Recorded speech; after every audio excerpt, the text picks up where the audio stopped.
Some dwarves believe that the true meaning of dwarfmas can be found in rowdy taverns and busy temples.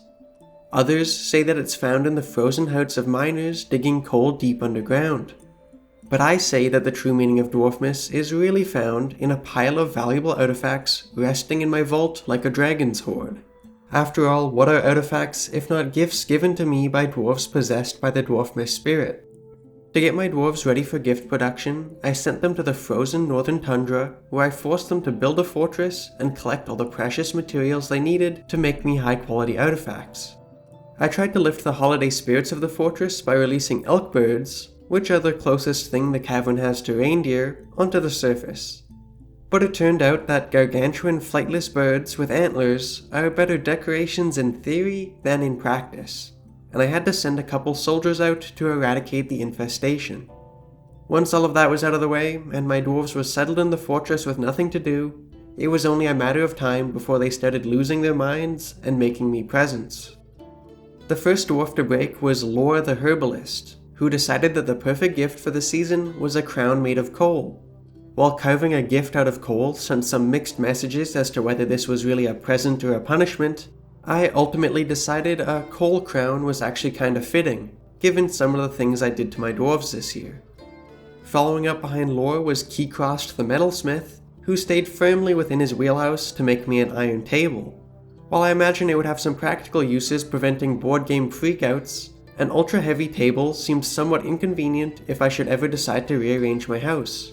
And wasting a red diamond on a carving of a dwarf inset in a table wasn't Keycross's finest hour. My third gift of the fortress came from Stukos the Bone Carver, who really showed out with the best gift thus far. A horsebone gauntlet encircled with bands of platinum and quartz wasn't exactly what I was asking for Dwarfmas, and I also wouldn't say it was exactly what I needed for Dwarfmas, but it was cool enough for none of that to matter. The next member of the Strange Mood Society was Rakust the Carpenter, who decided to try out something new by putting together a horse leather hood in the leatherworks. While it may have been a stretch for her abilities, she pulled it off without much of a fuss, and produced the most seasonally appropriate gift, menacing spikes of wolf leather and all.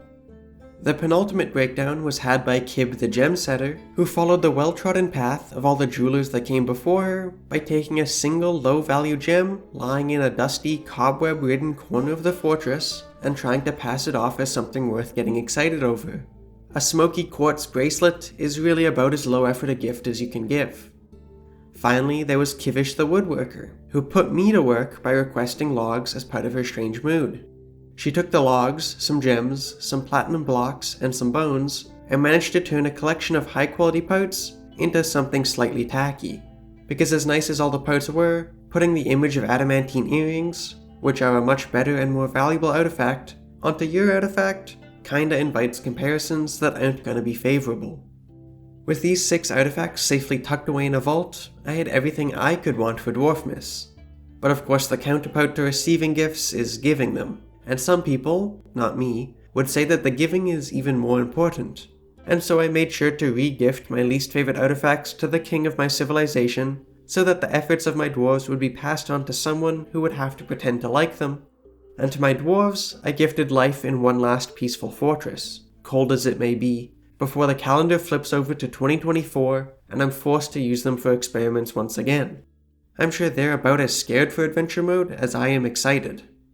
Thank you for watching, an extra thank you to those of you who support me on Patreon. Happy holidays, Merry Dwarfmas, and I'll see you in the new year.